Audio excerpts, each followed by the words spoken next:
All right, welcome everybody to Airing More Grievances. This is a collaboration between the East is a Podcast and Millennials Are Killing Capitalism.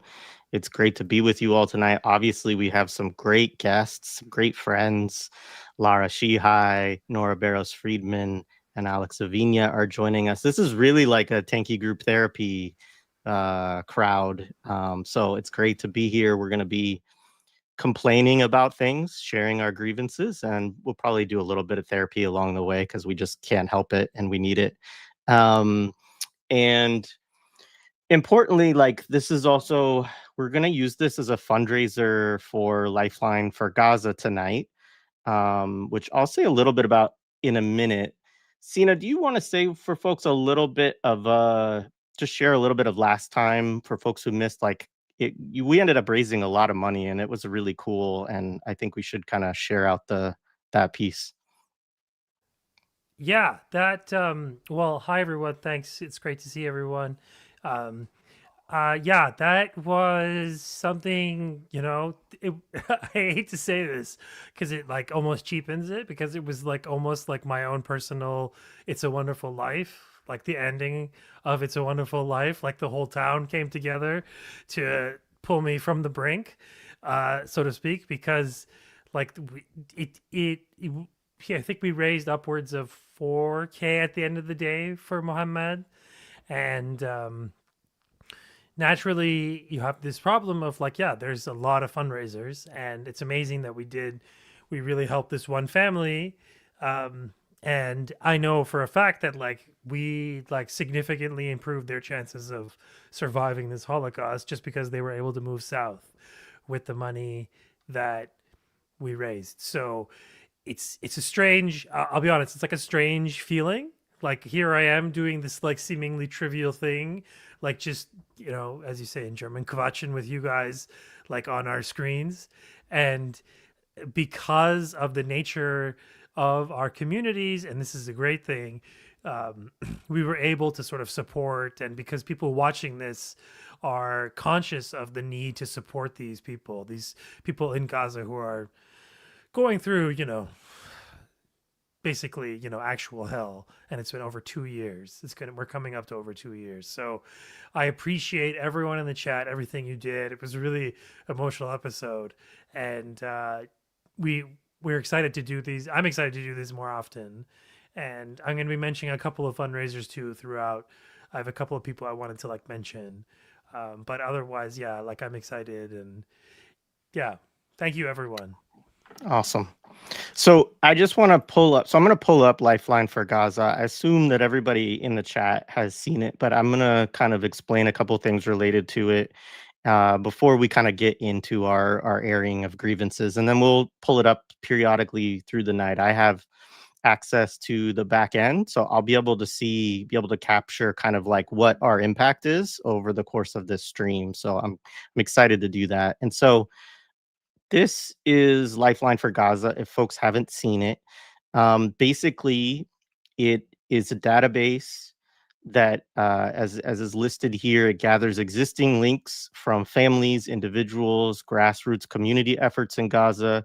Appeals are automatically ordered according to urgency or cumulative donations using an algorithm that's designed to prioritize those receiving the least donations over the last 5 days. And so as we started the stream tonight, there's 163 fundraisers on there that have not received a donation in the last 5 days, at least. Some of them have not received a donation in longer than that. And actually, if you go to the donations on, or the campaigns on there, it will say now, this is a recent update, but it will say like when the last donation was actually received by that family. So you can see that. And so what I wanted to do was to get folks together and to see how many of these campaigns that we can take off of that status, right? And I think it's important to say, like, it's not just about, like, obviously us giving $5 or $10 or $20 to one of these campaigns is not going to be enough for that family by itself, right? So there's a couple ways that we'll talk about where we could try to make the impact of that donation mean a little bit more. Like There's a bookmark feature. So if you are going to give to a campaign, you can bookmark it on Lifeline for Gaza, and you can share it, multiple times over the next week or so. Like, ask people to match your contribution, right? That kind of thing. You can do that right now, right? So you could give to one right now, and I'm going to give to some throughout the night. I'm sure other folks that are on this stream will do that as well.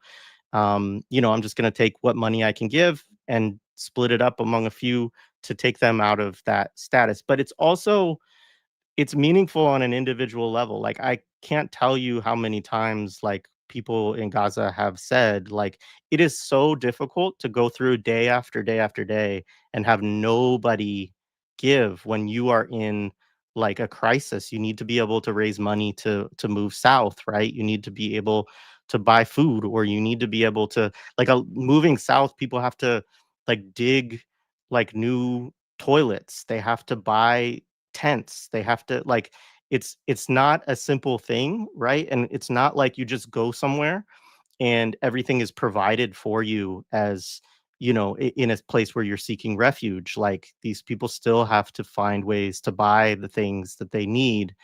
And I'm sure we could talk about that more throughout the night. But so just take a minute before we get into it. Also, like the video, share, whatever, wherever you are. If you're on East as a podcast, millennials, whatever, share it on your social media feed. Make sure people know that we're doing this tonight.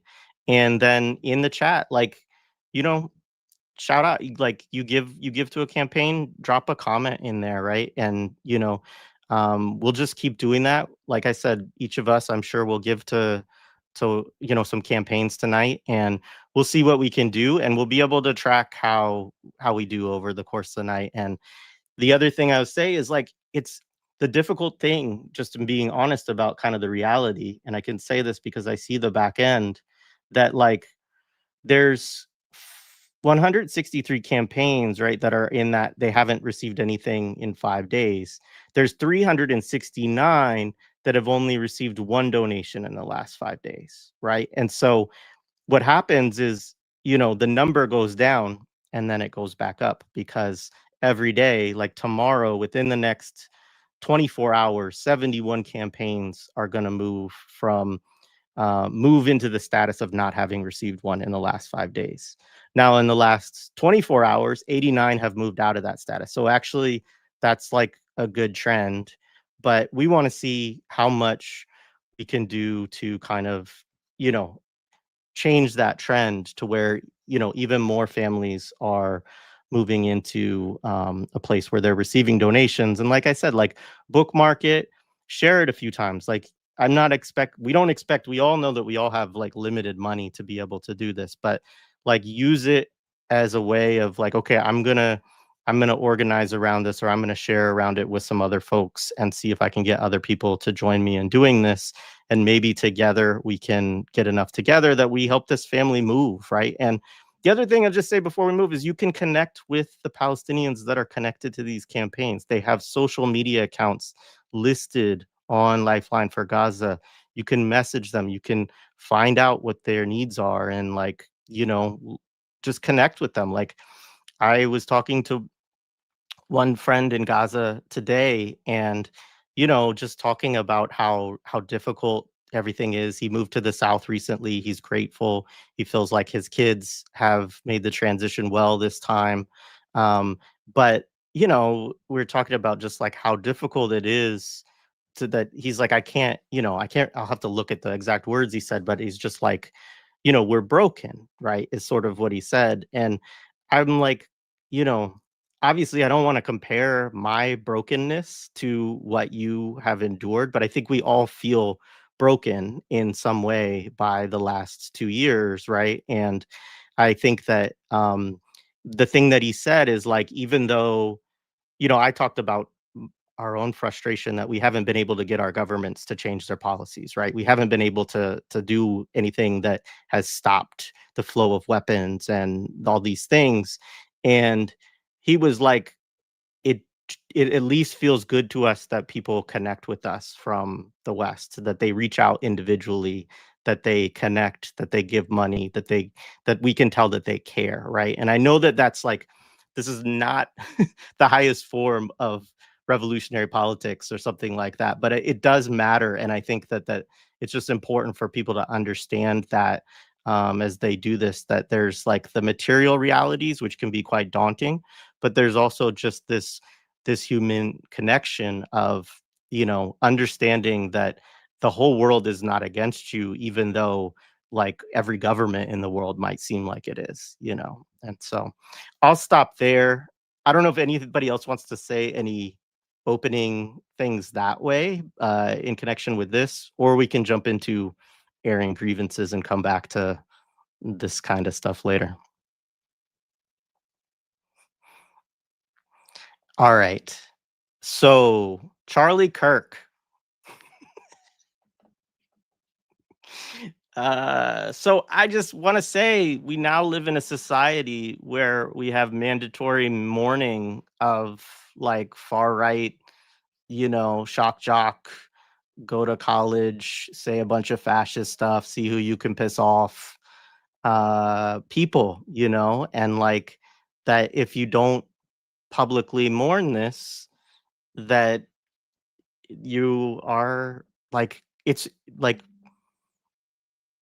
yeah, I don't know. I mean, so I went to my son's elementary school on Monday and the flag is at half mast for Charlie Kirk. I live in a very liberal, like, you know, suburb where is never voted Republican, right? And, you know, but also on the flip side, they don't want trouble. They don't want, the school district doesn't want to go against what the federal government has said. And so, in many ways, to me, that is emblematic of the state of a lot of things, of liberalism and its relationship to the Trump government, to the far right. And um, so yeah, I don't know if other people have stuff they want to say about this. I also recognize it's difficult for people to talk about this. Like people are getting attacked and losing jobs for like not being, not mourning Charlie Kirk. And, Jimmy Kimmel's getting fired for not mourning Charlie Kirk. I mean, this is the state of affairs. So, yeah, that's my first grievance is just the mandatory mourning of Charlie Kirk that we are under from the Trump regime. I don't know if anyone wants to add on to that or throw another grievance in there. I'll go just because I want to zoom out a little bit because this is a moment to recognize the let's say grammar of or like syntax. I don't know what metaphor to use. Grammar is probably better of American media life. That the strange and this is I think this is pretty unique to the US. This is like up there with school shooters and like alien sightings, that there are like these unique phenomena that exist only in the US, serial killers.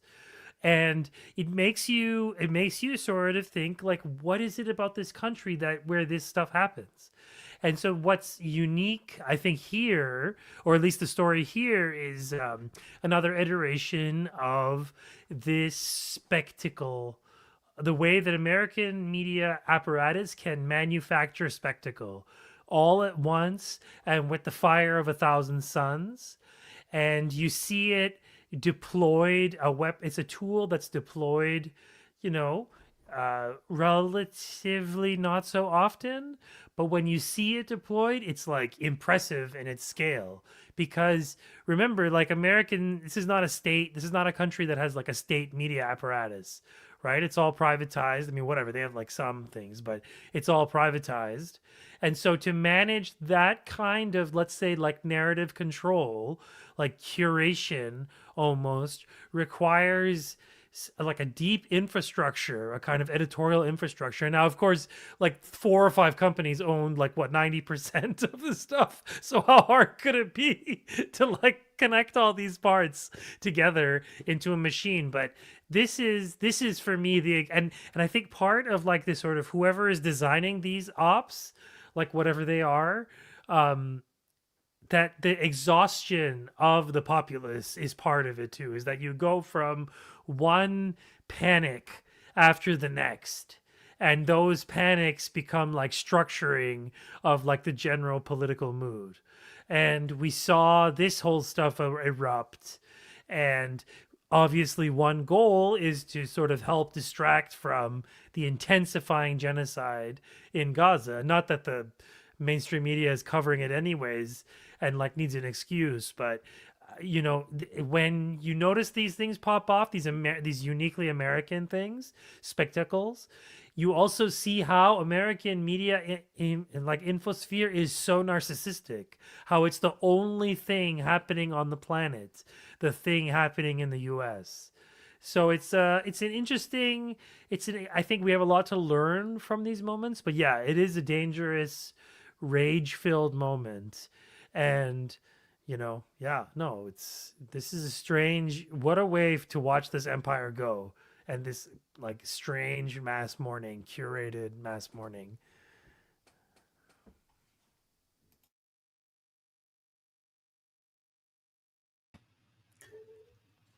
Can you guys send help? Because I'm like in the epicenter of it. So hashtag SOS Arizona, because this upcoming weekend at the nearest NFL stadium, there's going to be a massive vigil for Kirk, and it's going to include the current president and the current vice president. So it's a massive stadium. So this whole week here in Arizona has been really weird, especially on campus. And I've had students come up to my office and kind of like whispering, hey, can we talk about this? Because I feel like if I say anything wrong, I'm going to be in trouble or I'm going to get expelled or whatever. So it's a really weird moment. This feels even weirder than right after September 11th. It feels even much more intense in terms of like the repercussions of just, I mean, for a variety of reasons, right? Because of who this guy was, like his relative unimportance that correlates to someone like Jimmy Kimmel losing their work, their job. It's really strange. It's very strange. Hypocrisy doesn't exist anymore.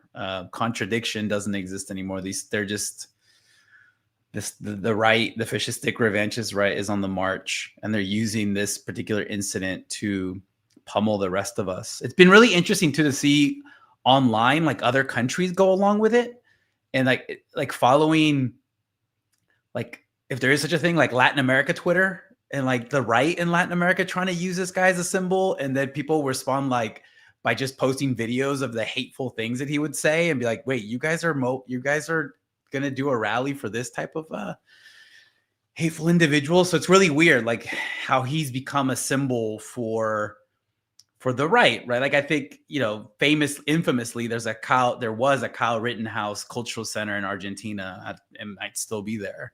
Like I wonder if we're gonna start to see like Kirk cultural spaces or political spaces in Latin America, because it's become, or it's being redeployed and recontextualized by a revanchist right in the region to kind of, I don't know. It's a really strange moment. It's a really, really strange moment. It's a really strange moment to be in the classroom with students are really tiptoeing around the issue. It's a really strange moment to be, talking about this with colleagues.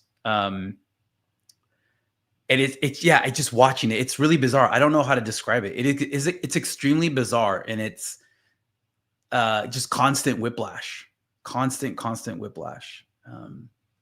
Yeah. Yeah, I mean, Ta-Nehisi Coates wrote an op-ed, I think it was published today or yesterday, in which he said, like, one of the things that he was noticing that I hadn't noticed, and I think a lot of people hadn't, is that in these, like, weird, saccharine memorials to Charlie Kirk, all these like essays and whatever, and op-eds in major newspapers, and these like very obligatory condolence, memorials.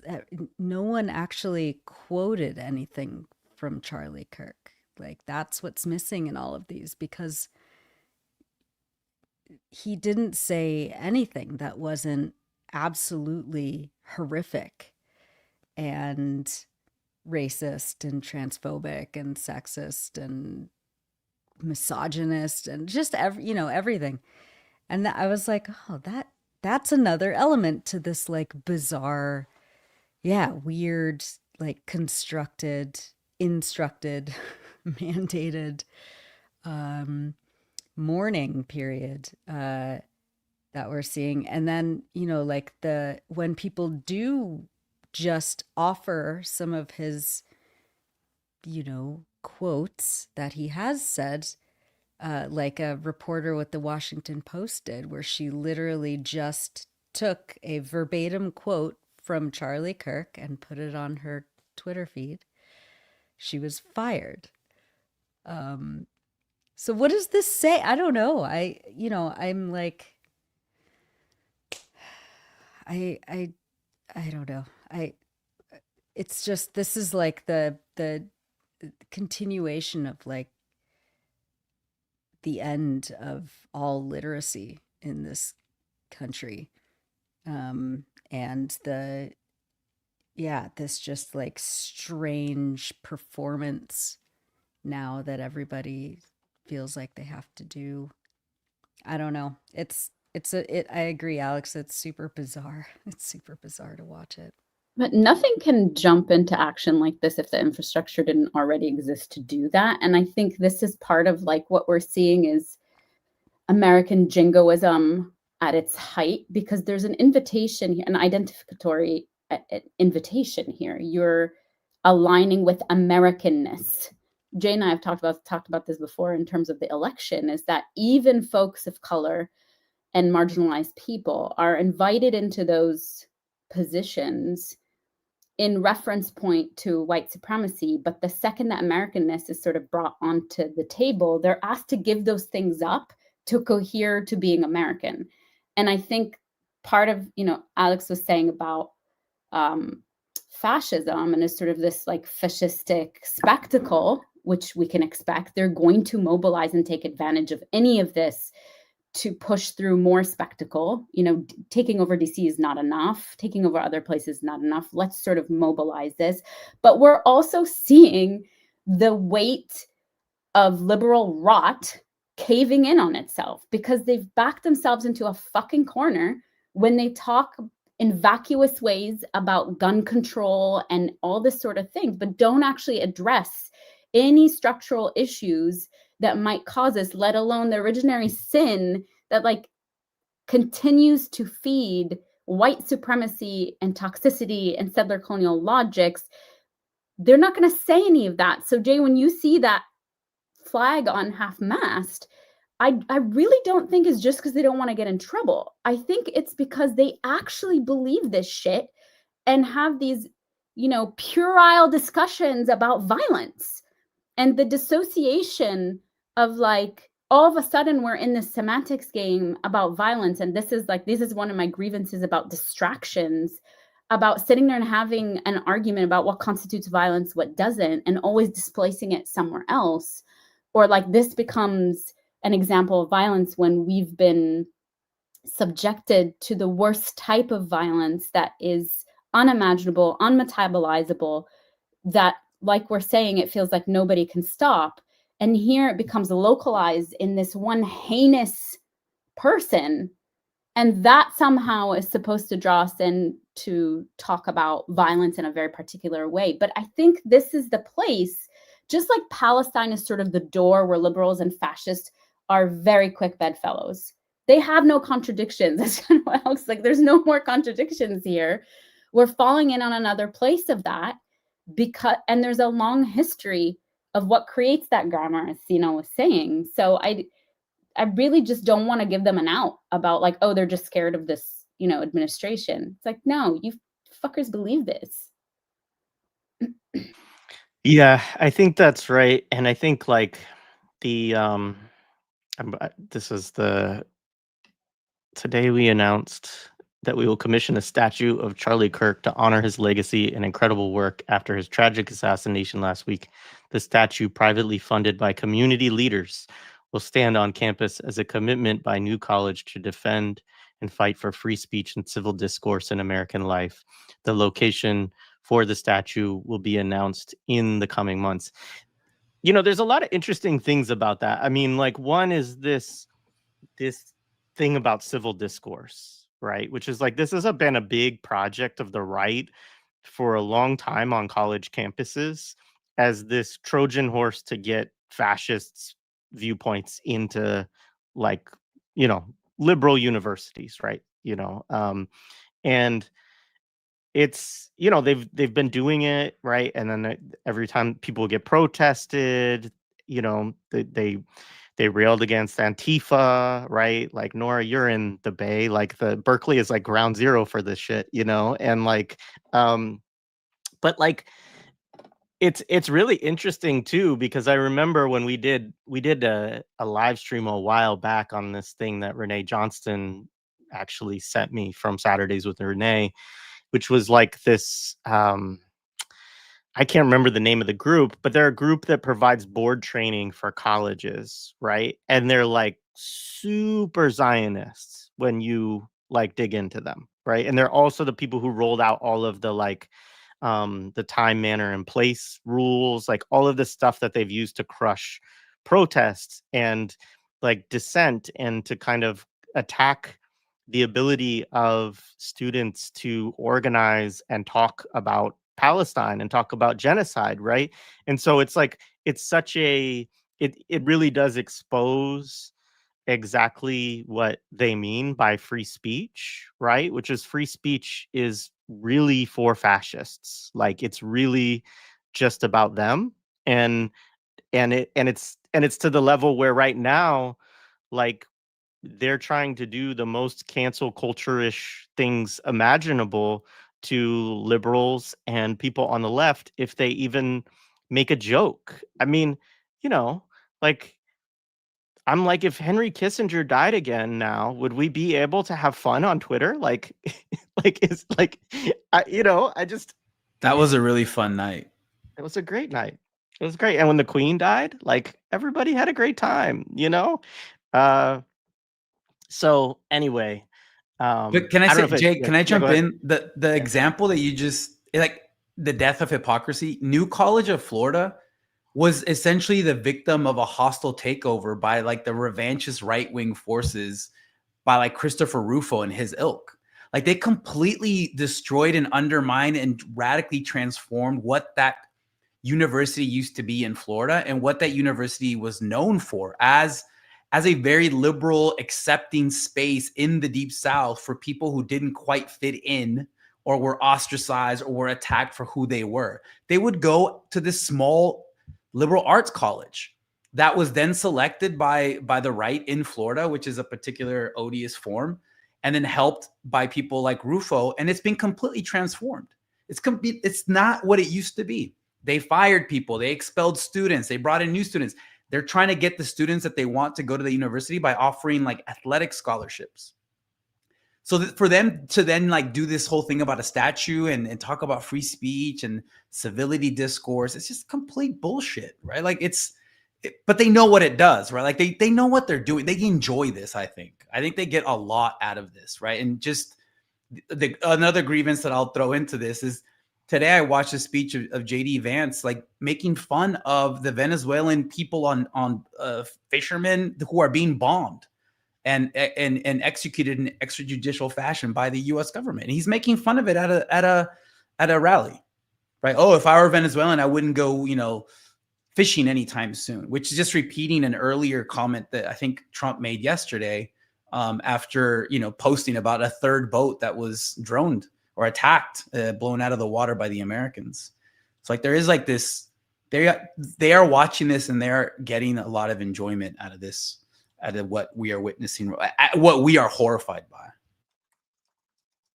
Yeah, they totally get off on their sadism and their impunity and their ability to do whatever they want. I mean, I find it also symbolic, whatever you want to say, that it's the return of the statues. When like several years ago, we were having statues being ripped down and people sort of mobilizing around this thing. And that is part of the affective pull of fascists, is to like write everything. And I use that purposefully, is to rewrite everything, right? And this statues, I mean, I think we're going to see a lot of this. They're sort of been tracking any sort of movement that has been made and are going to roll it back. Trump one was entirely that. Even our sort of disdain for Obama front and center, that was his primary thing to everything he ever did, to sort of recalibrate that. And I think we're seeing a version of that, but also a sort of pompous way, because that's what fascists do, is to also brag about it and to make sure that every single one of us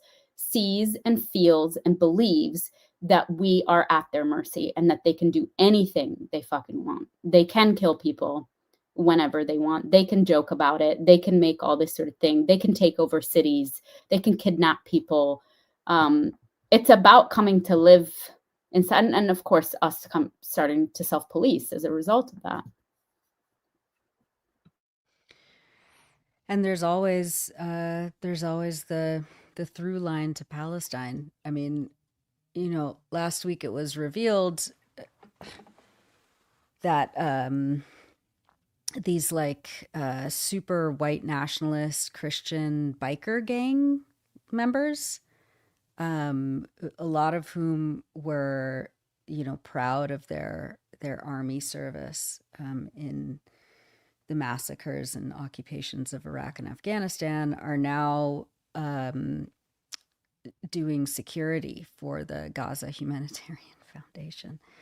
And on their Facebook pages, they do the thing where, you know, they're like celebrating when the motorcycle club held a pig roast in order to like offend Muslims. It was during Ramadan or something, because these like whack jobs believe that like pigs are, you know, kryptonite to Muslims. It's so disgusting. And they're the ones, you know, like in positions of power inside the Gaza Strip, inside these concentration camps, as this mass genocide, this slaughter continues. And so that like revanchist, you know, fascist cabal is also concentrated in these, you know, whatever few dozen security officials at these killing fields in Gaza. And again, they're proud of it. They're like, you know, posting all these selfies, just as the Israelis post all these selfies when they gun down children and obliterate hospitals and drop all these towers. I don't know. That's my grievance. The last night, and I texted all you guys this in our group chat, but like, I thought I was like actually gonna lose my mind because of this video that I'm sure many people have seen by now. A doctor at a hospital in central Gaza just posted this video. I think it was like during a live Instagram feed that he was doing. And he posted this video of himself basically like witnessing the last breaths of this 2-year-old child, this girl who came in with her face just blackened, burnt, and then her torso ripped in half and all of her guts spilling out of her body. And, you know, standing there, not able to do anything but be a witness to her last gasp. And, you know, the hospital staff are doing what they've done probably hundreds and hundreds and hundreds of times already, which is, you know, wrapping up the body of a small child. And to think that's happening, it's continuing to happen. It's been happening for 2 years. And what are we like? There's no fucking half-mast flags, you know, for that girl. There's no there's no attention, there's nothing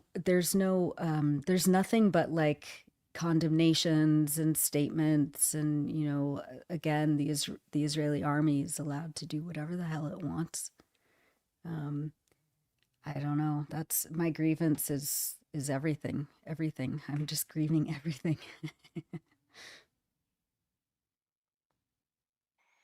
Yeah.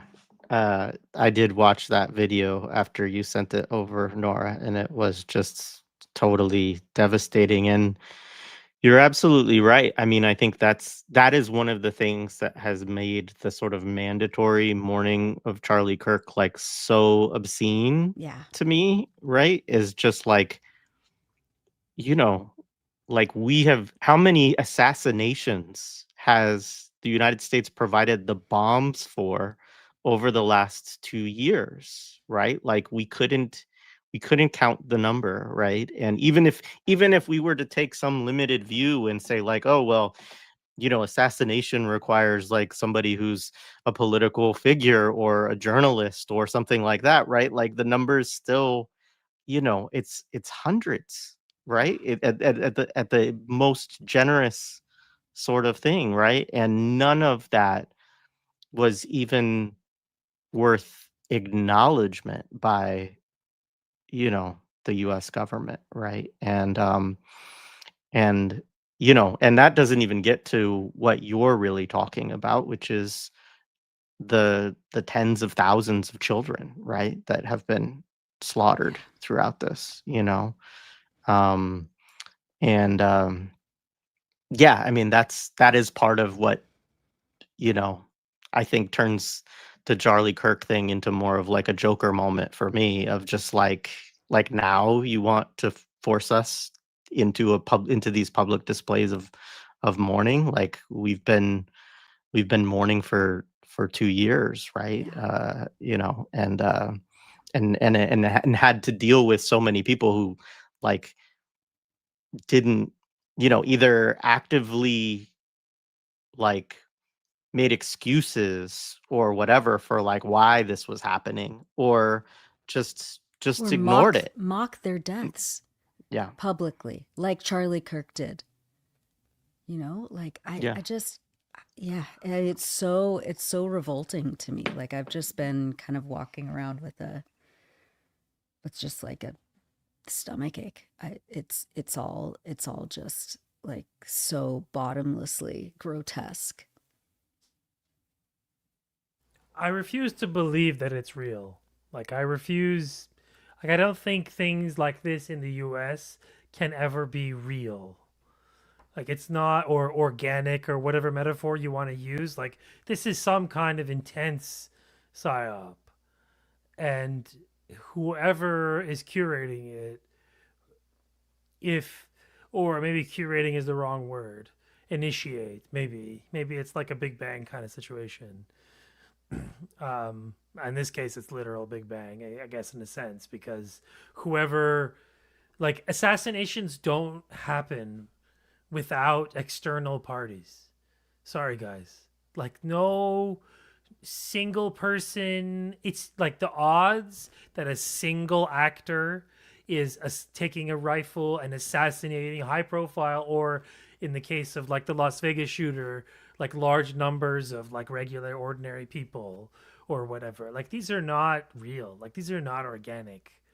This is not something that happens in other countries. It's like, so again, like we're at this point where the American ruling class or actors inside of it, or whoever, maybe we can call it the deep state or something, or all of the above, that this escalation against people, particularly those who are like critical of imperialism, critical of like this good genocide, that this escalation, that this marks a moment where, for them at least, that they can use this, ginned up grieving of this figure, this internet figure, and then the culture around that grieving and that whatever spectacle helps their own base, right? And so it's like these things kind of like mutate unto themselves, and they snowball into like larger actions. And of course now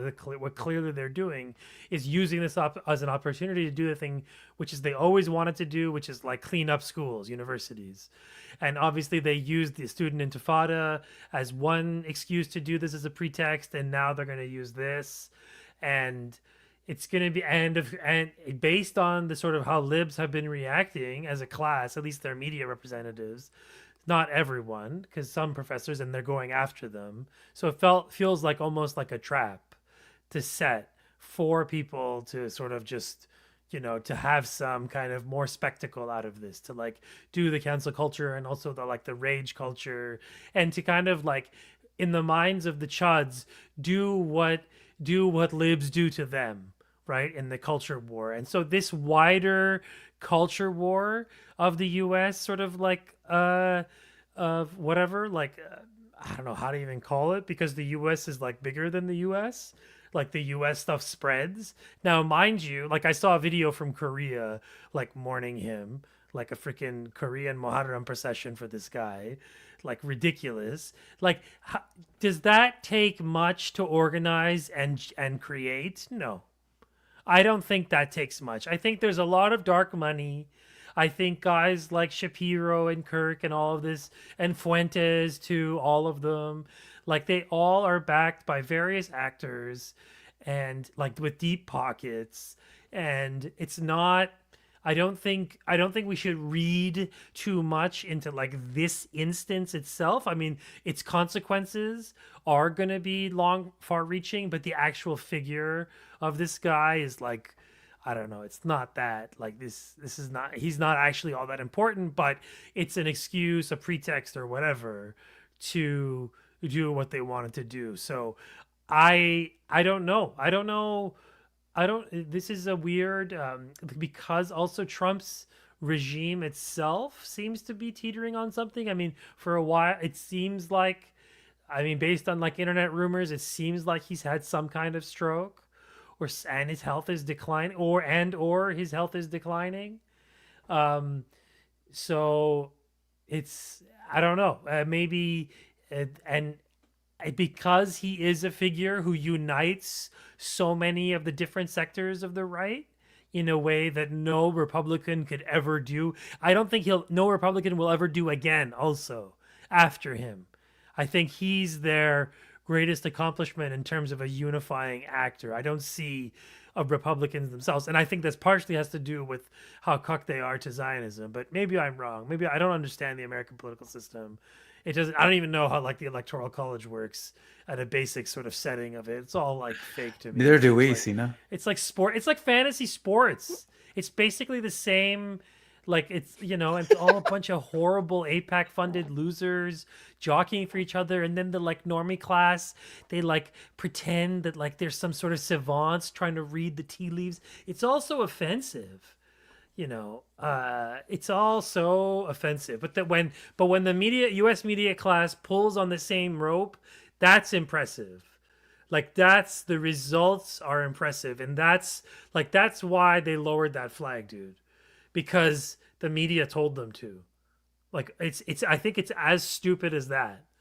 Like I think that like there is this factor, and also like I guess also in schools too, they have that parent factor of like parents who like call in and be like, hey, I'm a Chud parent. Like, how come you don't lower the flag? Blah, blah, blah. I order a Trump, blah, blah, blah, blah. Like they just did that to like anticipating that response, that kind of allergy response or whatever, that kind of insane like social antihistamine that they have, that to like, and was just like, okay, whatever, well, let's just do this. Like we're being instructed to by our CNN, because there was consensus around this. Like there was total consensus. And it was iron. So I don't know. We have to dissect this psyop, but I also think we should move on because fuck this. We can't. I mean, there's consensus and there's way more than that, because I mean, I read a Substack that talked about this guy being the American Socrates on the one hand, and on the other hand, there's a religious angle, right? Like the number of AI generated videos that I watched online with this guy going up into heaven and hanging out with Jesus. I mean, it's like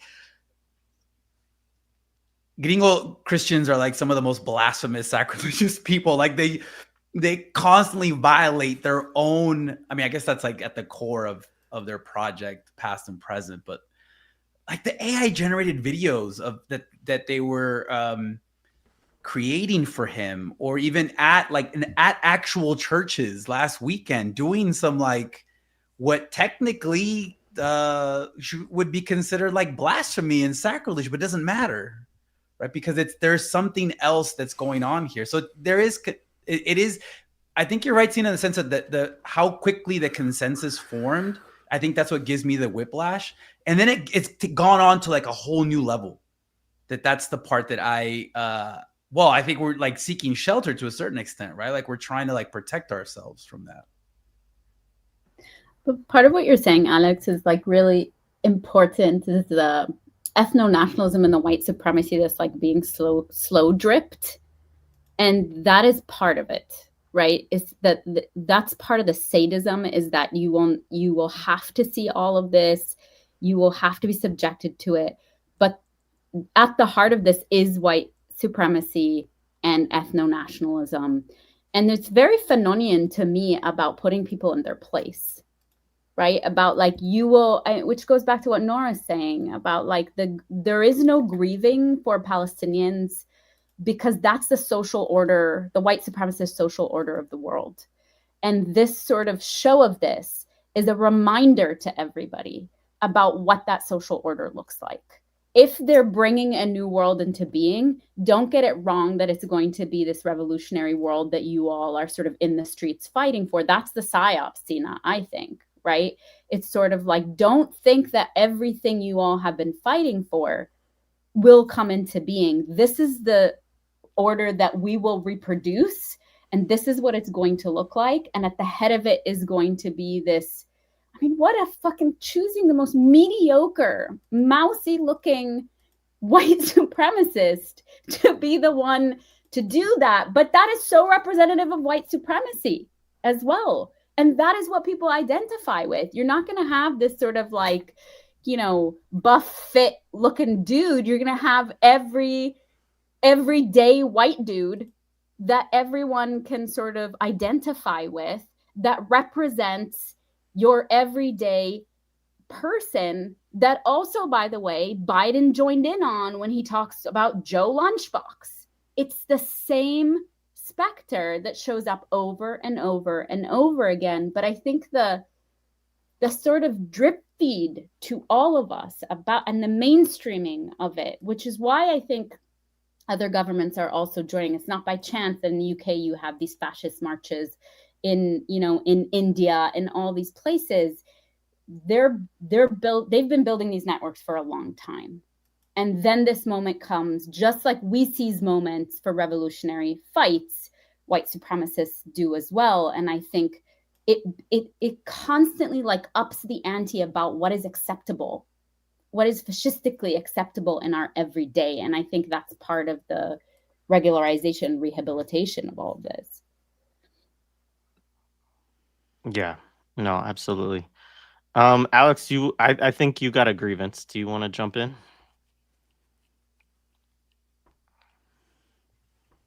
Yeah, I guess the grievance is that Venezuelans on boats are getting obliterated, and our leaders of this declining empire are actively celebrating it. I mean, I don't. That's my grievance. I mean, we can draw like one way to think about it is we can draw a straight line from like Obama to what Trump is doing right now in the Caribbean, right? Like the unquestioned use of drones to extrajudicially execute people based on some form of unsubstantiated allegation coming from the US government that they are some sort of, in this iteration, of a narco-terrorist. Some of this could be dispelled just if Americans had a basic sense of geography outside of the United States and could see how far Venezuela is from the southern coast of the United States. And those small boats are not going to make it, Like, that's not how cocaine and fentanyl and other illicit drugs are coming into the United States. They're not coming from Venezuela. And if they are, it's a very small number relative to the amount of cocaine that's making its way through Ecuador up the Pacific corridor into the United States. It's just, that's my grievance. My grievance is that we've strangled this country for more than 10 years, Venezuela, waging horrific economic warfare, caused like 1/6 to 1/5 of its population to leave the country because things have gotten too difficult. And, maybe that has something to do with a small number of individuals who have turned to the illicit informal economy to try to survive. And then they may have just been executed as a form of pre-crime by the US empire that created the conditions that may have led those people to engage in the illicit economy to begin with. It's so sick. And then to see them celebrate it, right? They're like celebrating it in the form of like snuff films. And then when reporters the ask, films are the entire point of the exercise. That's like, and that's the audience, the audience is both social media Venezuelan and American, right? The audience is Maduro, but President Nicolás Maduro. They're trying to scare part of it. I think is this operation is trying to engender some sort of regime change from the inside on the cheap, where like the U.S. doesn't have to like do anything beyond park this expeditionary force off the coast of Venezuela. But then I think you're right, Sina. It's also for Americans as well.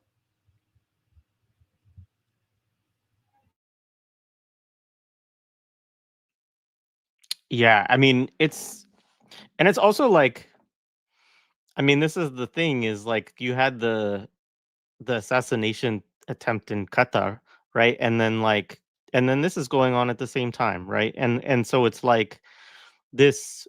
I was talking a little bit about this with Abdul Jawad, and he didn't really want to go there with me today, but like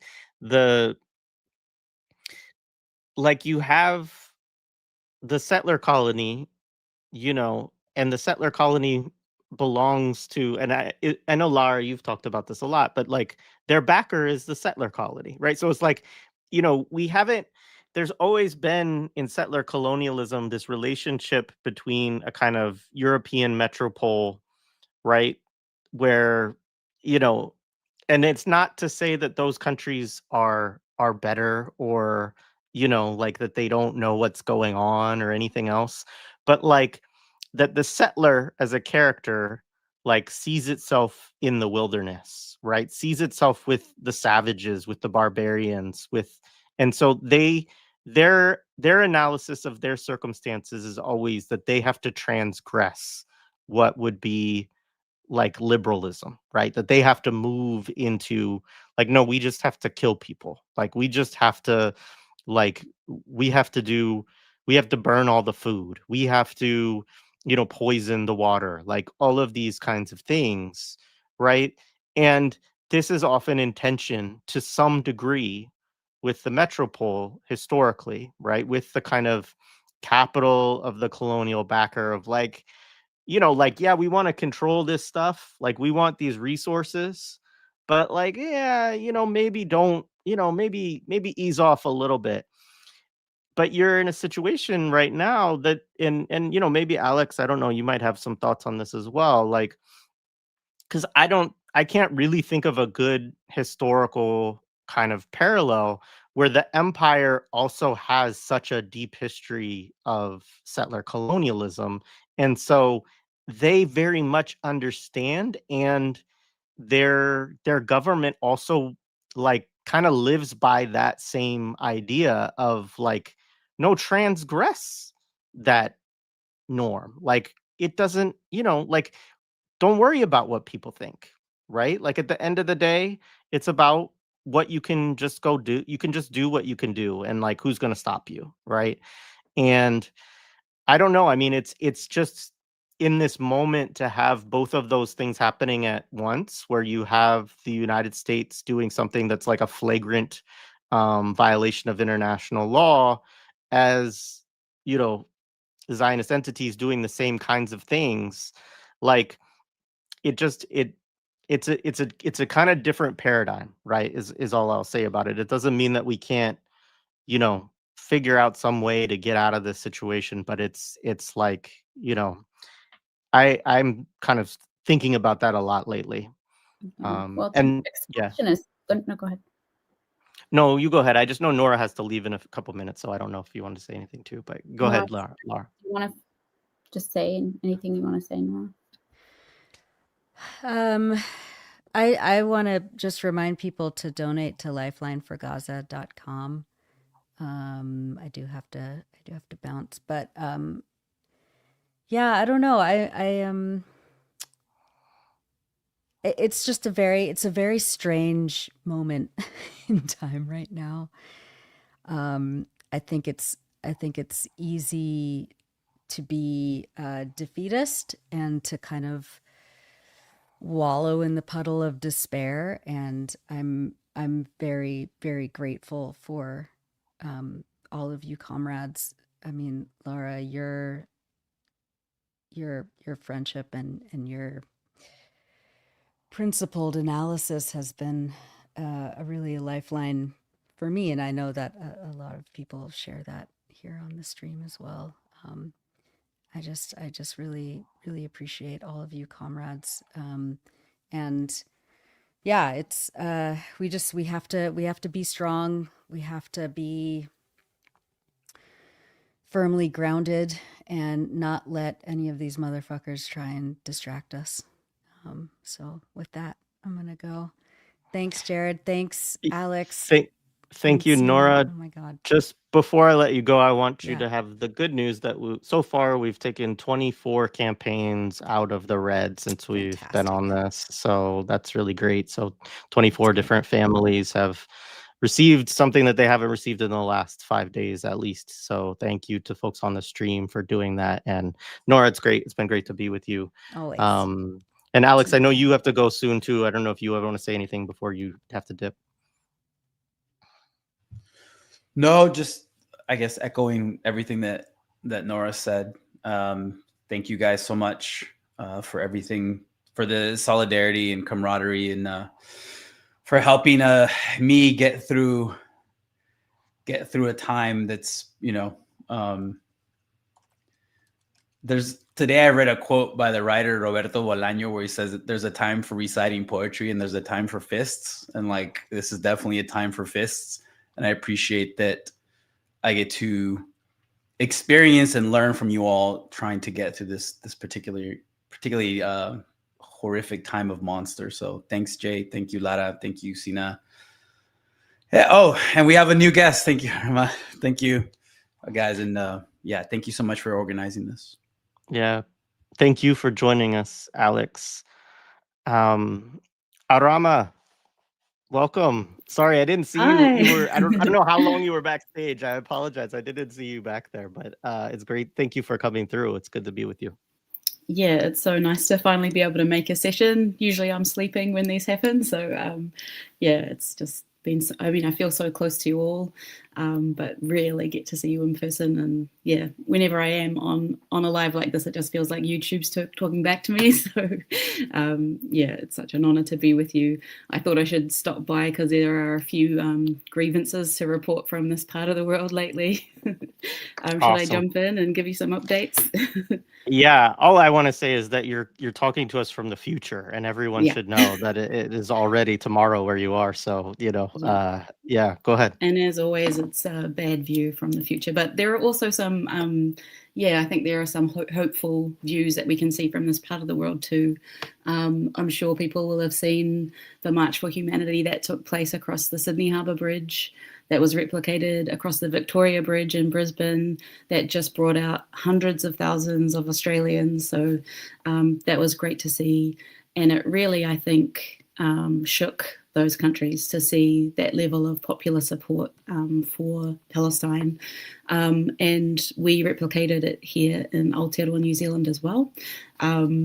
Tāwhiri Mātia, our god of wind, had other ideas, so we weren't able to do the treacherous harbour bridge crossing, but we still managed to get more people than have been at any Palestine protest in our country ever before.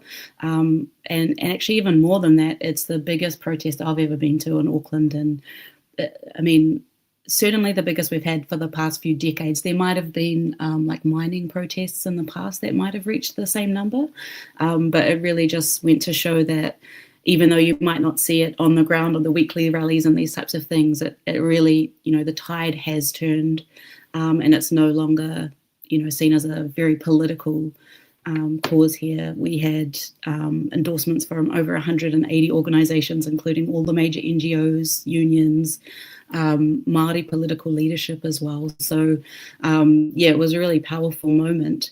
And what we saw happen after these massive expressions in Australia and here was just the immediate shift from even trying to fight on that terrain anymore, and it's shifted into anti-immigration sentiment. So following those marches in Australia, there was a March for Australia where white supremacists, anti-immigration people, and literal Nazis. So when they talk about Nazis, they're not just like labeling people Nazis who maybe don't identify with the term. They're actually literal Nazis on the streets of Melbourne and other places, actually clashing with other sections of the anti-immigration protest as well.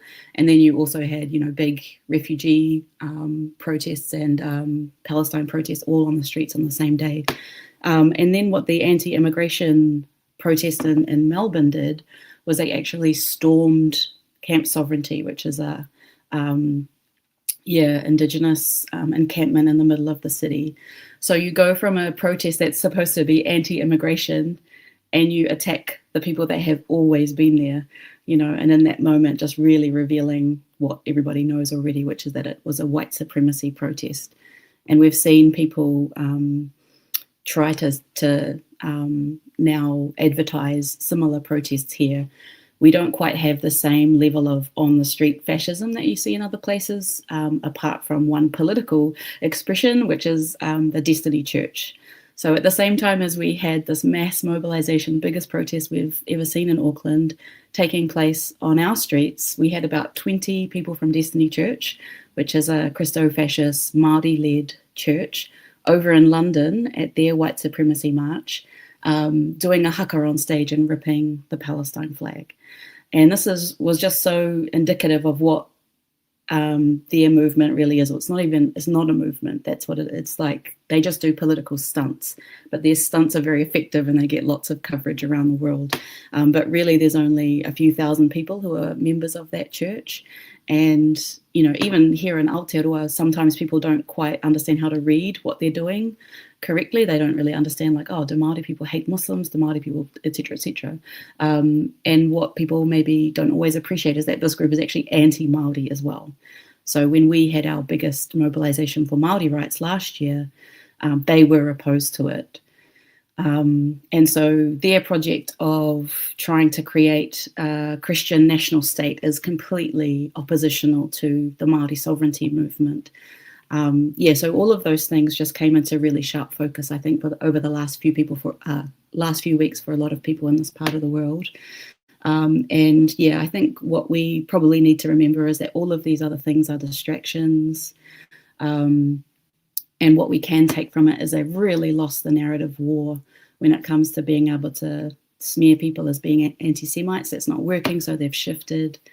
They really can't fight us on the streets when you have Zionists versus pro-Palestine people anymore, so they've shifted to an anti-immigration kind of narrative. And so even though it is still very bleak and our focus must remain obviously in what's happening in Gaza, I think there are glimmers that, all of these stones that we've been throwing for 2 years, obviously this is not the front lines of the battle, but like just in our own in parts of the world, we see the wall that we're up against finally starting to crack.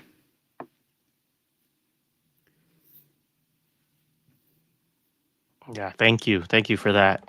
Lara, I didn't mean to cut you off earlier. I just wanted to give them a chance to say their goodbyes, but go ahead.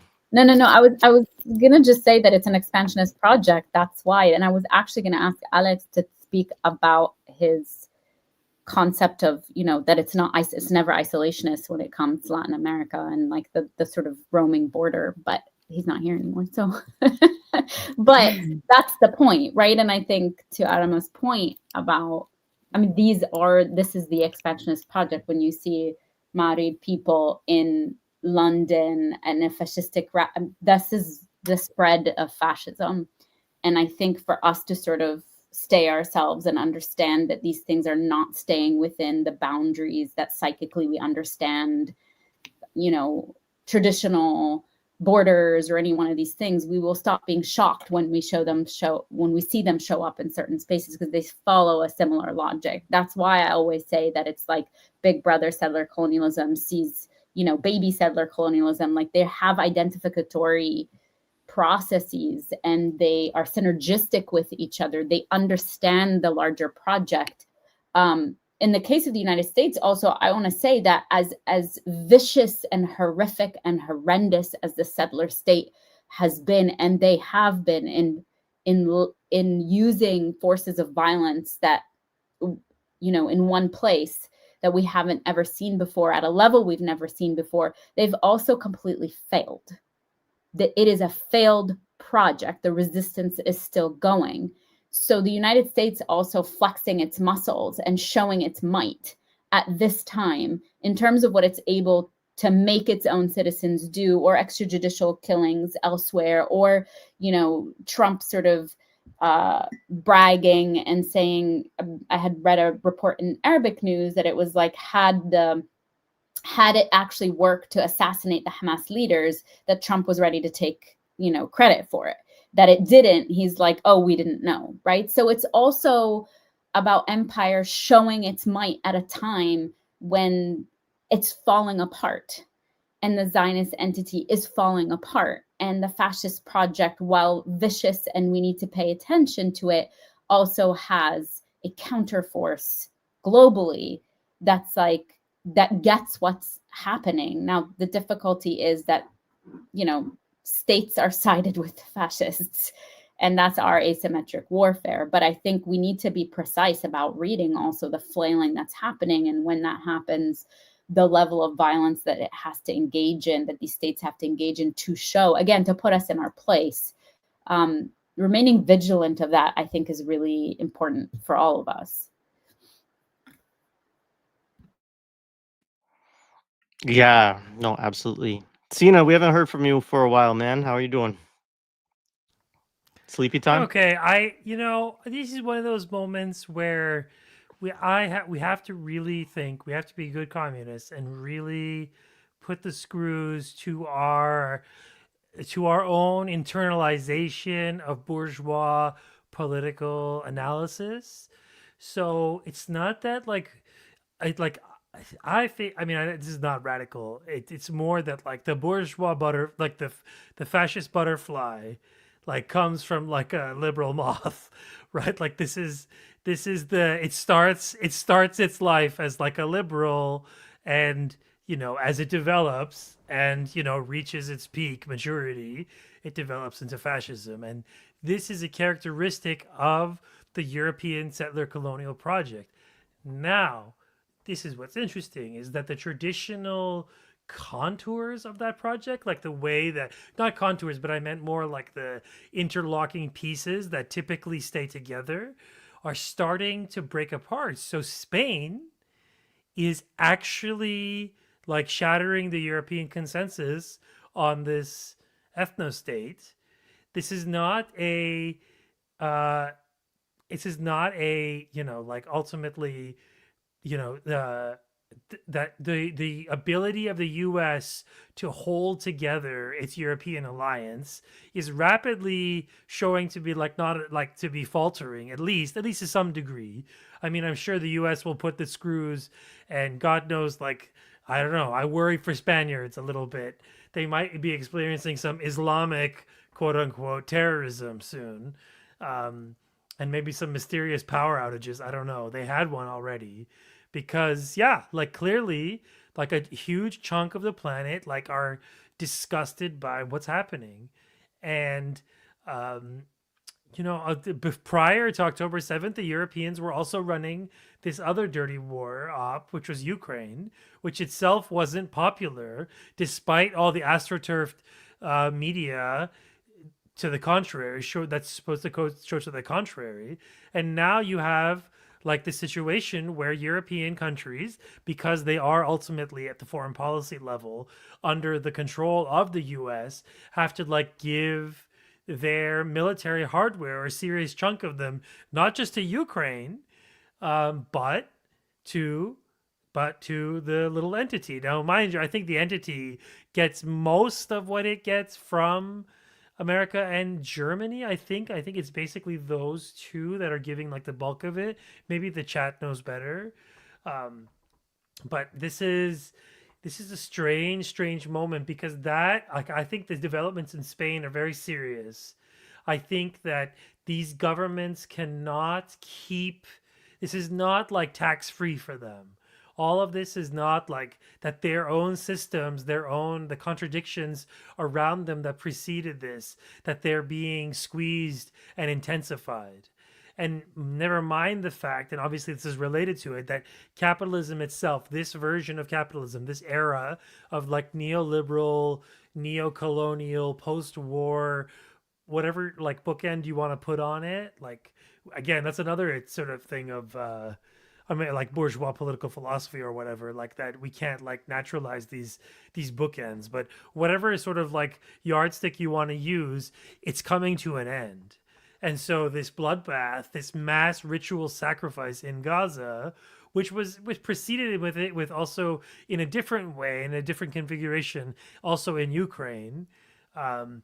These are, because this is like Ukraine is a massive country, and it's been, and a 3-year grinding war has taken probably, I mean, it's the scales of the figures. I mean, the figures of like dead are really high, and they're not discussed in our media, especially on the Ukrainian side.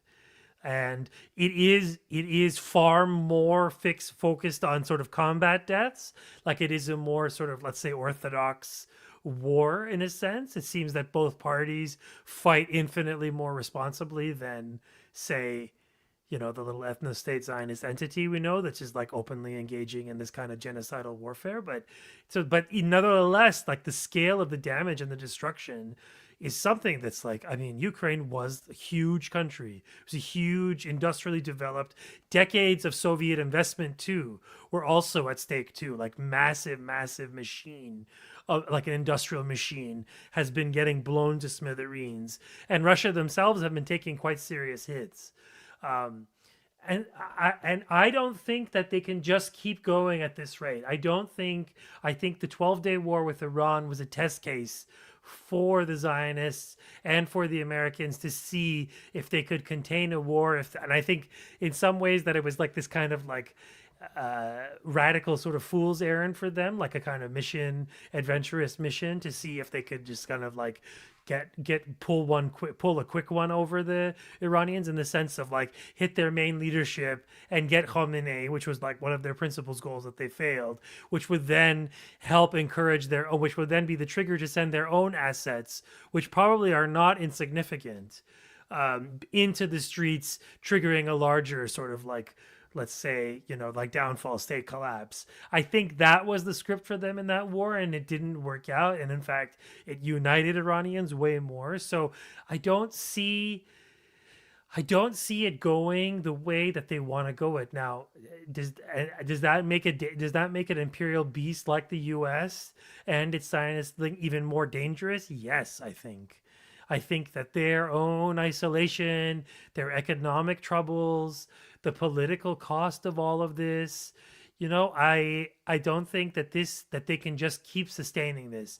So this war of attrition between, you know, the resistance, the Axis, which still exists despite what people say about it, that, and this entity and their American and Western backers, like this is a war of attrition. We are watching a war of attrition, and the genocide is punishment for engaging in this war of attrition.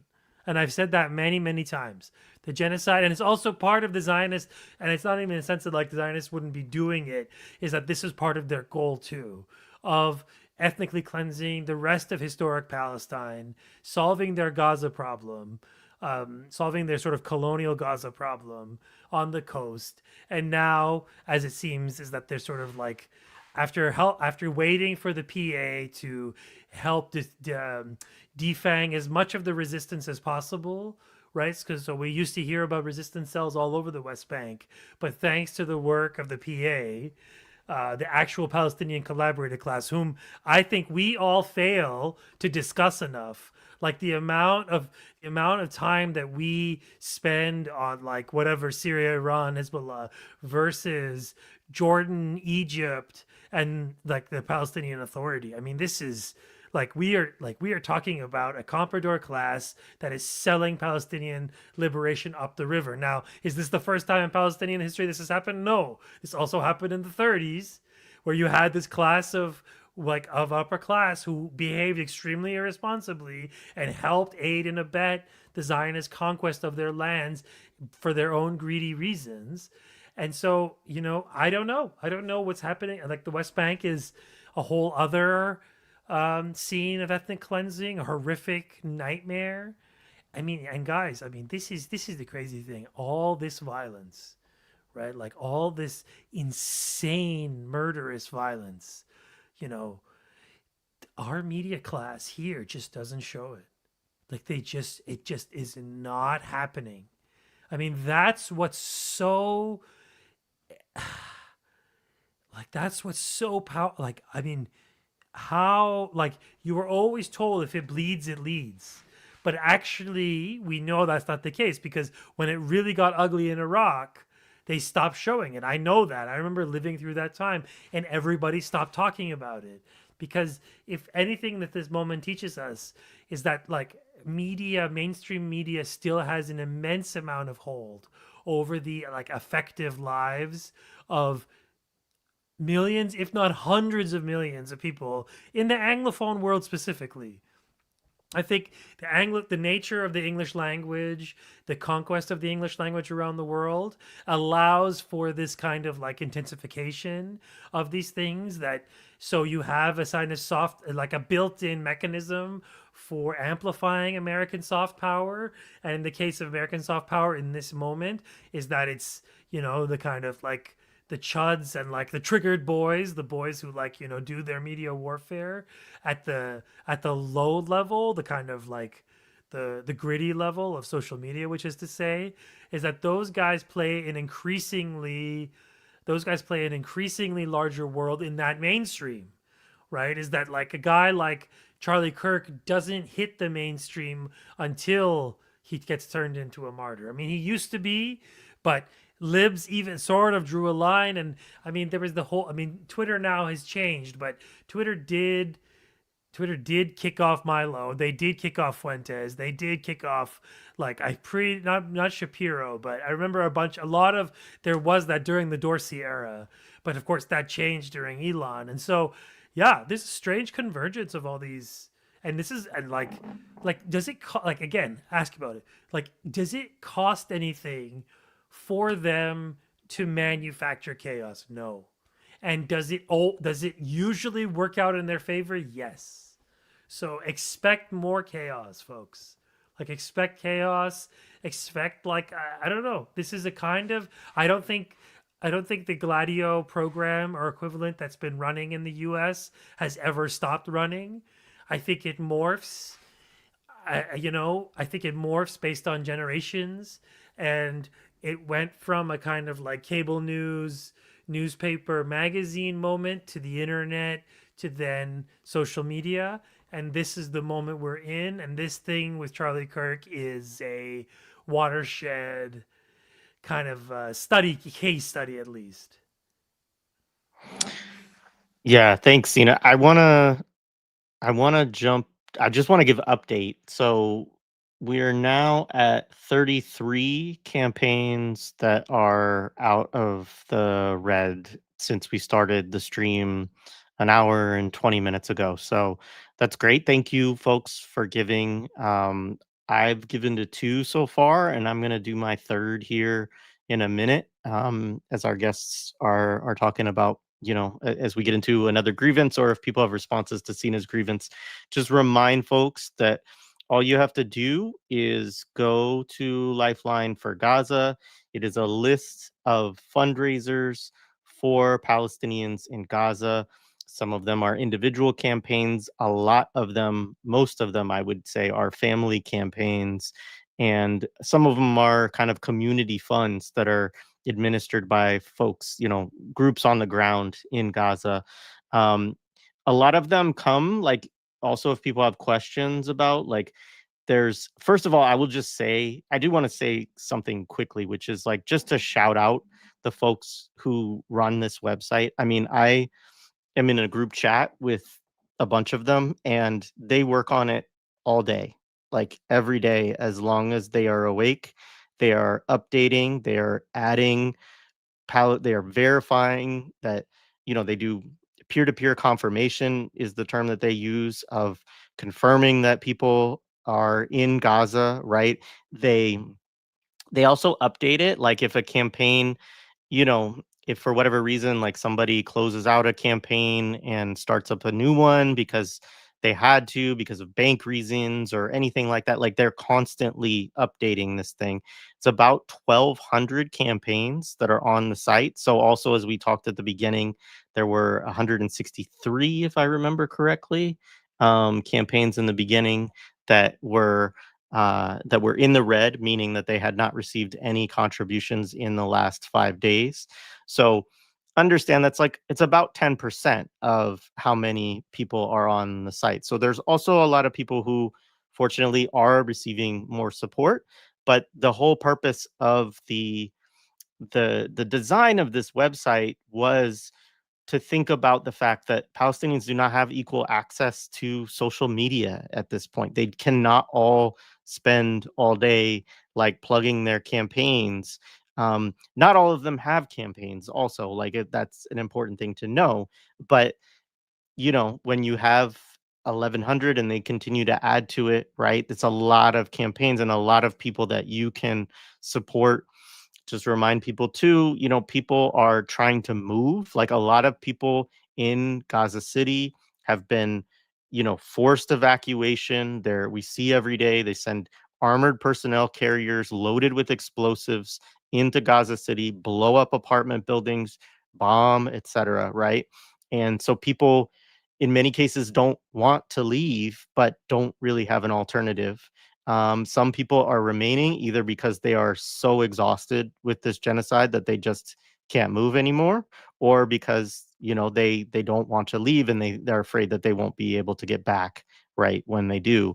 But a lot of folks are trying to move to the south right now, and they have to raise money to get transportation, to help pack up all whatever they can take, and then when they get there they need to buy a tent, they need to buy like the items that they need to make their own like makeshift toilets for their families. Like this is like the reality, folks. It's really not cute at all, of course, but um and so that's the kind of things that people are there. Also food and things for their children, like, but so imagine like you live in a house or an apartment and you had to pack up like whatever you could in something that you get somebody who's willing to drive you, right, or willing to take you, and you have to take what you can, and then you have to, with limited money, try to kind of make a home in a refugee camp, essentially within a concentration camp on top of the rubble of buildings that have been destroyed throughout this genocide, right? So I just want to say that again. And like I said, I'm going to give to another campaign now. I encourage other folks to log on to Lifeline for Gaza, pick one out, push the bookmark function, and then you'll be able to track that campaign. You can share it on social media later. You can encourage other people to do it. You could share it now. You could share the stream now. But do those things, and whatever you can give. It might sometimes it feels like oh, I can only give $5. That's like insulting. It's not. Like, give what you can and then do what you can to like encourage others to do the same too. And it means something to the people who are receiving those funds. And if you can get more people to do it and match you, then like maybe that helps them get to where they need to get. But at the very least, it gives them that message that people care about the circumstances that they're in right now and are reaching out in some way. So Yeah. I really appreciate, Jay, you sort of bringing it. I just gave to 3 campaigns, and I'll be giving to 2 more before the end of the night. So I just kind of want to highlight that. I also want to say a shout out also to the folks. They're such good, kind people. I'm in conversation with them on social media. And one of the things that's so moving to me about this is how, one of the dilemmas about these situations is that folks end up feeling like it feels so undignified to be asking for basic things and have to constantly make themselves legible to people outside of the situation as needing basic things. And dignity is a huge part of Arab culture in general, indigenous people in general, but to be in a position where you're constantly having to spend your entire day probably reaching out and trying to get, flour that costs 100 times more than it should, right? Because of conditions that aren't of your making.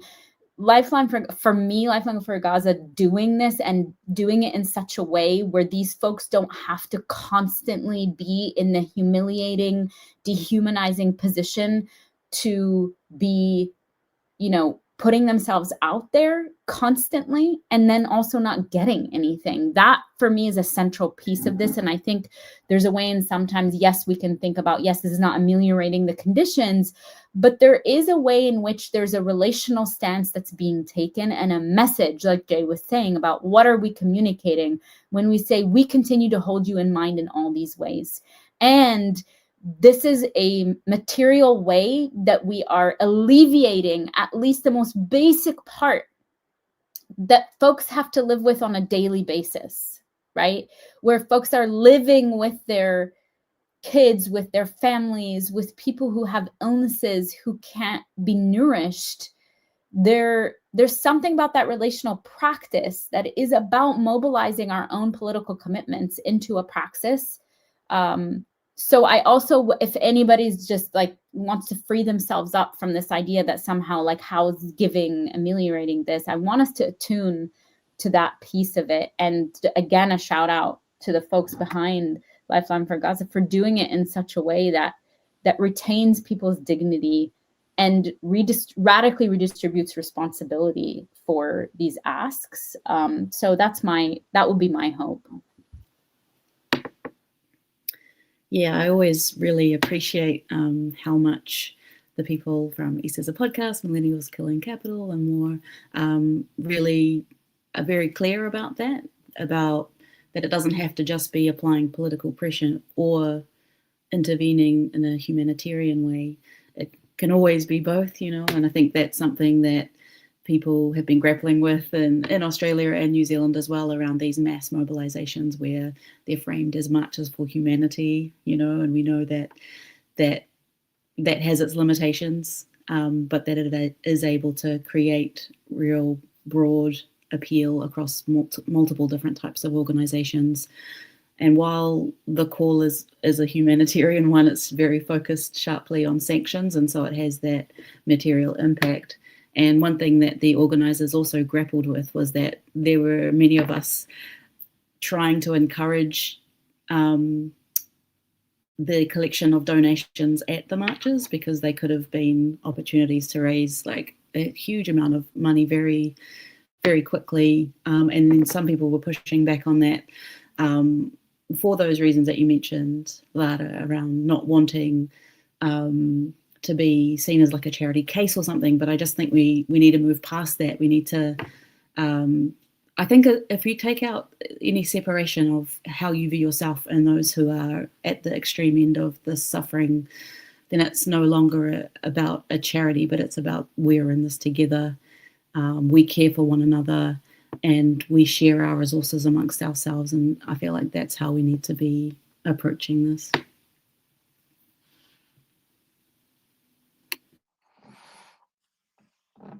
I really want to know how to pronounce your name. Is it Nichal? I think it's Nichal. I don't know. I always get this wrong. First of all, shout out to this person. I know that they're a member of our YouTube and contribute in a variety of ways.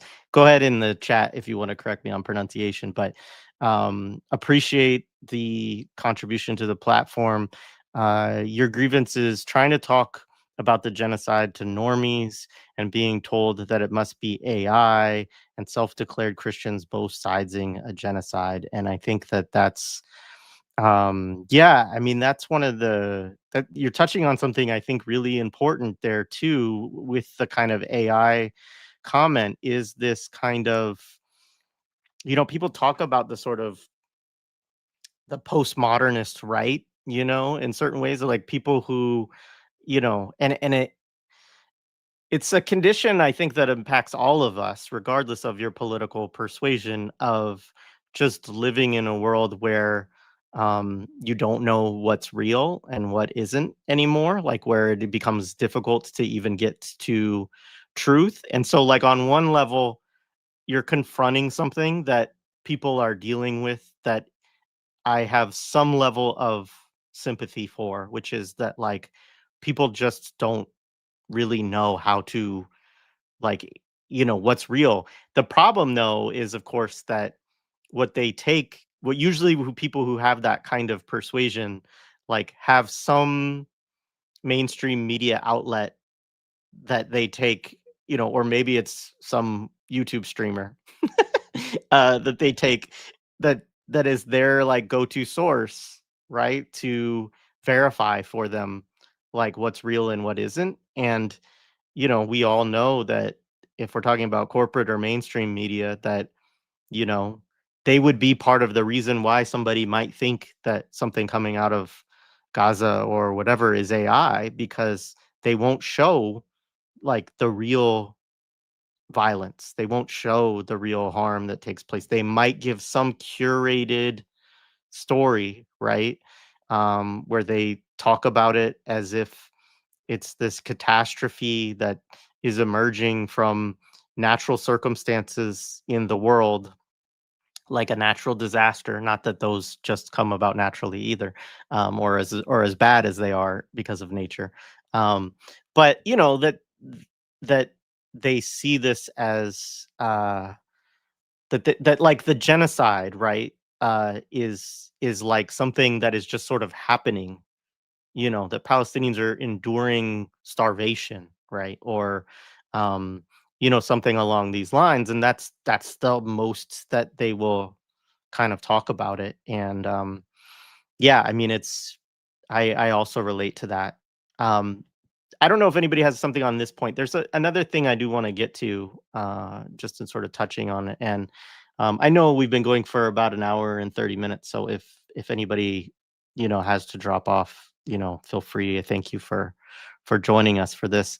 I mean, another thing that we should say, right, is that 2 Black men have been lynched in Mississippi within the last week, right? Another thing that is in the news, if you, like, read Mississippi newspapers or something like that. Although it's not, again, it's like they're investigating why 2 Black men were hanging from trees, right? It's not it's not being told as if they were lynched. It's being presumed that they somehow, committed suicide, in this fashion or something like that. But maybe we should look into it, because there's a thorny history here, and I think that this is, I guess, to connect to something you said earlier, Sina, which is like, that you posed earlier, that assassinations don't just happen. And I think I agreed with everything you said in terms of the media, how the media and how all of these things whirl into gear, right? To manage how we read something like the Kirk assassination, to politicize it in a specific way, how coordinated that is, like all of those things, like that's a powerful switch, right? That they can all turn on. I leave open, certainly, the possibility, and even whatever, like there's 2 possible, kind of scenarios in terms of the Kirk assassination. And one is absolutely that it's like, there's a powerful force at play that took this guy out for XYZ reason and they set it up. And that's certainly possible, right? I also, partly because I grew up in Southern Oregon and like, I there were a number of students who were killed as a result of gun violence by the time that I was in high school that went to my school district where went to my high school. And like, you're talking if you're talking about rural Utah, like you're talking about people who are trained as assassins essentially. Like they are trained to shoot deer at distance with a scoped rifle, right? And so I do leave open in my mind that it's possible that, the security on Charlie Kirk is not, Secret Service level you know, and the things like that happen in America. Now, like they don't happen everywhere in the world, right? But in the United States, I do think that that's possible, and lynching is a part of that history as well, right? And so I think that's the other thing is that we are also in this time where, and it's always there. It does kind of ebb and flow, but I do feel like we're in this moment where the reactionary right is like, they're ready to settle scores through violence in this moment, and I think we're going to see more and more of it. We saw it with Palestinian, kids, right, in the United States, and so, I just wanted to say that as well because, and also to mention, let me pull up their names too, and just, uh, oh, where did I put that? Hang on. How did I close it? Shoot. Sorry, guys. Um, I will find it, but I'll get the names of the two young men that were lynched in Mississippi in the last week. But or if anybody has it, they can drop it in the chat. So yeah, I just wanted to mention that too, as I don't know if it's a grievance. It's certainly a concerning development, and it's connected, of course, to a long history. I think it ties into what we were talking about like the disciplinary and carceral function of the forced grieving of this white supremacist, right? Because if it sucks up all the air, all these sort of what we can think of as grotesque but mundane violences that are done onto Black folks in this settler colony, or Indigenous people in this settler colony on a day-to-day basis, or trans women, or we can fill in or trans kids at this point. All of that sort of force coming in to make you have to do this one thing and this one thing alone, right? This is the person you will grieve. Everything else means nothing, is a reminder. I mean, again, I feel like I'm repeating myself, but that I think repetition is important because violence repeats itself constantly. We have to sort of get very serious about our ability to trace the repetition and be ferocious in our own repetition in response to it, so that it doesn't feel confusing. So when we see this, it doesn't feel disorienting, so that we're not sort of sucked up by the spectacle, but understand it as part of a larger political project, right? The mainstreaming of fashion, the rehabilitation of it, the sort of upping what's acceptable, but also the entire redrawing of parameters of where our attention goes and where it should stay, and who we are allowed to outwardly mobilize for, identify with, care about, take our energies towards. Universities, by the way, I mean, universities in Virginia, for example, are sending out emails saying there's going to be a vigil, and if you want to, I mean, this is the level we're at. That's what I mean about normalizing. Like, for us to continue to hold on to the absurdity of it, but understand that is also a political project, specifically so that 2 Black men who are lynched, which is not a new story in the United States, certainly not in the last 10 years, let's say, let alone in history, right? that can continue to live on the margins, and the story can be told that this is, like you said, somehow, oh, there's a long, complex history. There's nothing complex about the violence of racism in the context of the United States and how it continues to be alive and pulsing in all the ways that we see it.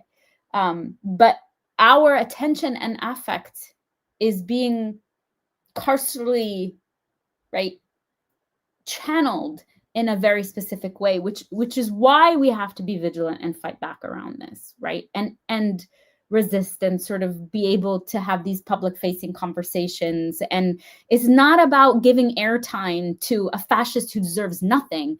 It's about understanding these patterns and recognizing why we end up in these situations.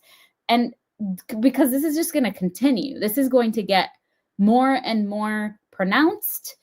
And we're in the heart of fascism and the spectacles that are going to be at display and everything that's going to happen. We have to stay ourselves, right? And also not get mired in the sort of pedanticism that sometimes comes, well, why are we spending so much attention? We're spending so much attention because this is being utilized and mobilized in a particular way. And us reading that also arms us against it and allows us to read the ways in which the state is conscripting us away from certain things and towards other things as well, as a movement, but also on an individual level, of course, too.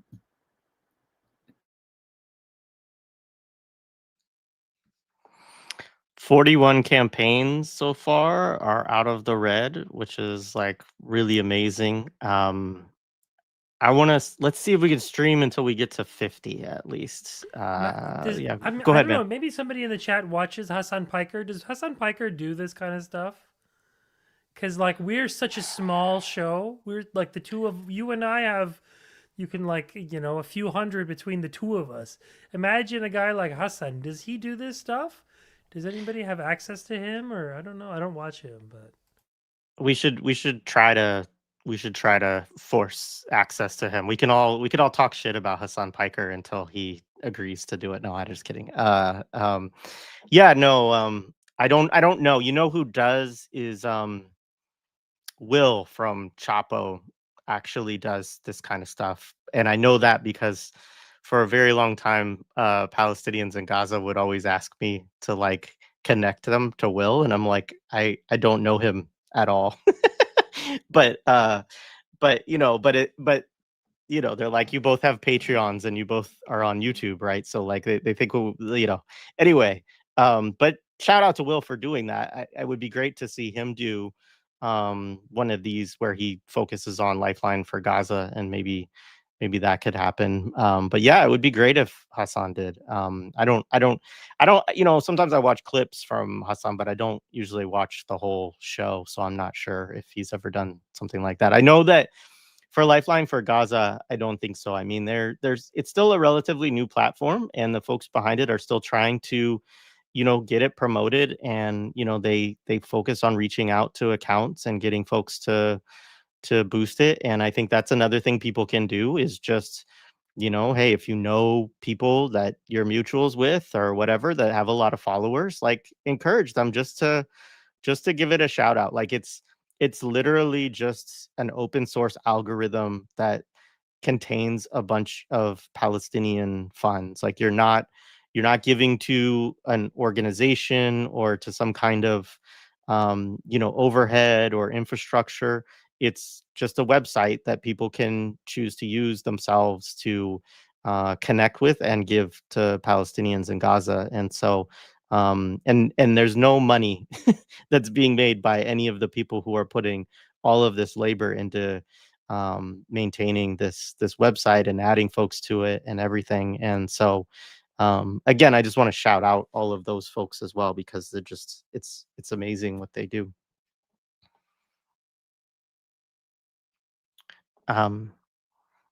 Lara, do you have any grievances, Lara? Oof, I think I said I think I've been in conversation with y'all about grievances. I wrote, honestly, distractions are like, all the ways in which our energies are seduced away from the pulse of life in Gaza, including through despair. I think this is the part, and I struggle with that because I think it's not for, I'm not trying to vacate people about the expansiveness of affect that comes with living in a world that we see has the capacity to allow something like this to happen. To me, there also is a way in which remaining in the despair and not working it out as one of many things we do politically with our comrades is one way in which we do a disservice and a deep disrespect to the people who are on the ground, both in terms of the resistance, who, I say this every time, but I cannot get out of my mind, are also being starved, and who commit themselves every single day to the act and the political necessity of liberation, and to every single person in Gaza who remains writing the history of their end before it happens is the biggest grievance I have. And we do that casually. We do that because of our own pain. We do that because of the distractions. But it's really important for me to kind of frame it that way, is that this sort of foreclosure of life and possibility does nothing but ensure the future of the settler. And that is not something I'm interested in going towards in any way. That there is no surety of the victory of the settler. If anything these last 2 years have taught us across the world is that every quote unquote victory is because of all the levers they have behind them. And so psychically, I just kind of want to, entreaty us all to be like, it actually makes a difference for us not to cede anything psychically, because that is what shores up the possibility for them to continue in the way that they do. This is not a delusion. It's not a delusion for us to say Zionism is a project that has failed and will fall. And it's within our reach. That is not a delusion. It is a commitment. It is a promise.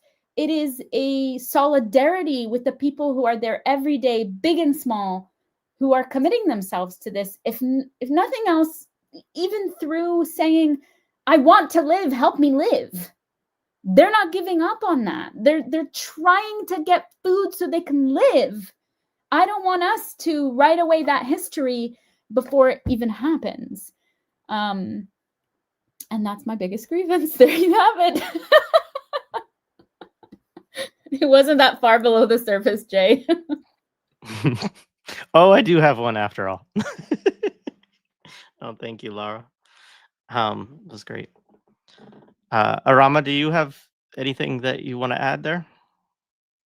Oh, I just really appreciate what Lara's just shared, and it's really resonating on lots of levels, and certainly the at the onset of this, there was lots of talk about like solidarities between different groups, and that was the emphasis in a lot of spaces, and people like myself who've been part of Indigenous sovereignty movements, drawing out lots of parallels and that kind of thing. And what's been wonderful, I think, is really the kind of moving away of even the idea of solidarity so much as just understanding ourselves as allies in joint struggle. And but yeah, there certainly has been just so many moments of clarification of our own histories, and then also moments that are really jarring. A lot of people involved in the struggle for the liberation of Palestine here didn't enter into it with a very good analysis that they were living on stolen land themselves, and so we have seen a lot of people come to understand settler colonialism and then apply the lens to where they're living through the struggle. And it has been wonderful just to see the ways in which our movements have strengthened one another, so the movement for Palestinian liberation here in Aotearoa and our own struggle for Māori sovereignty. When the Treaty Principles Bill was being pushed through here, a bill that would try to rewrite our treaty and water it down so that it was just like about everybody's rights. There was the Māori sovereignty movement, which was already strong, but then so many people had come into activism, come into organizing, developed networks and communications. And, I've been on the Palestine Solidarity mailing list where I live for many years, but it was the first time that they were then sending out notices about, ways in which people could participate in the movement here for Māori sovereignty. So it really, like the Palestine movement, really injected lots of strength into our movement. And then with the activation that we just had in Auckland, the largest one that we've had here, it was only because it was organized by Māori and Palestinians that we were able to achieve that. So when we organize here, the very first thing we do is we seek to consult with mana whenua or the tribal authorities where the actions are taking place, because here, we're still around, depending on the age group you're looking at, but we're around about 20% of the population. So it is a powerful force. It is the biggest revolutionary kind of potential we see across our movements. And so, seeking that support, and then the support of, there's a movement called Toitu Te Tiriti, which is closely aligned with the Māori Party, but outside of Parliament. And it was only through those relationships and that kind of political pressure that applied that allowed it to be as successful as it was. But the reason that Lara got me thinking about this is just, I think there's this kind of clarity that comes from understanding your own histories of oppression that makes it like, there's never a possibility for me that the struggle will be over. The struggle continues, the frontier might shift, the form of struggle might shift, but I mean, there is no possibility that the struggle will not continue. Beautiful.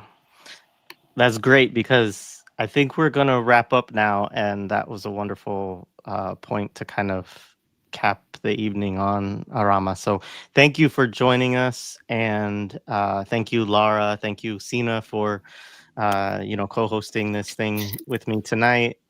Shout out to Alex and Nora for stopping by, and I'll give one last update. So we started the evening with 163 campaigns that had not received a donation over the last 5 days at least. As we leave, we're at 111, 110 in that category.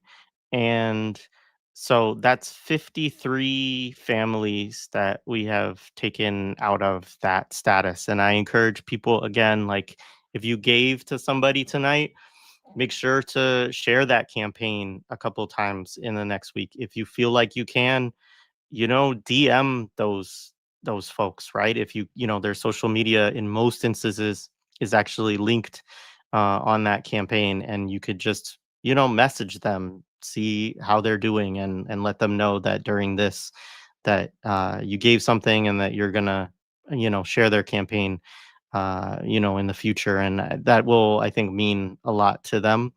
I gave to 4 campaigns tonight. I'm sure other folks that are up here also gave to multiple, and hopefully folks will continue to. I did want to, there's a couple clarifications that are important. So one is that this is the name of the Black man who was lynched. Trey Reed is the name that he goes by, is Trey.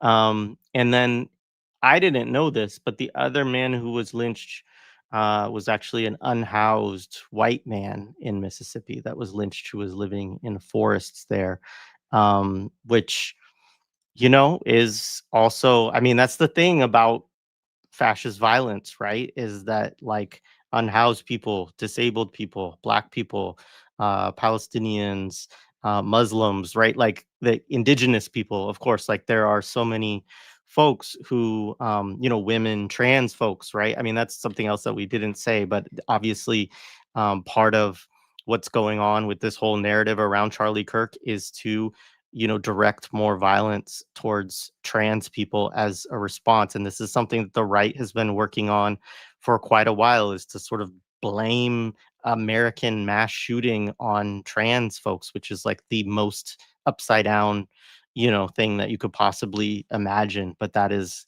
the kind of unhinged media environment that they have created around this stuff. And so it's important also to show up for trans folks in this moment in the ways that we can. So anyway, I just want to thank everybody again for the contributions. 105 now, so that's another.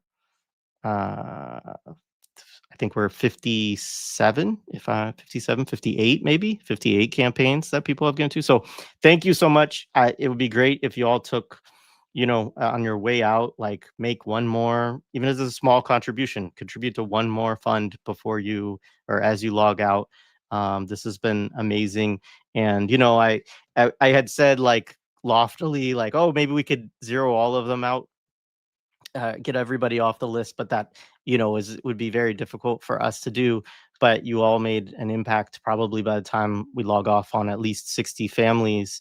And as the people with Lifeline4Gaza said to me when I was like, I don't know if we can actually turn them all from red to green, they were like, well, whatever you do will be above and beyond what we normally get within the course of a day. And so that's the other thing, is to just pay it forward, like continue to share Lifeline4Gaza and promote their work, and hopefully then just continue to get it in front of more people. Don't let people just kind of drift away and pretend like this isn't going on. And I think that that's the other thing, is you can use it as an organizing tool, as a way to connect with people, a way to have conversations with people.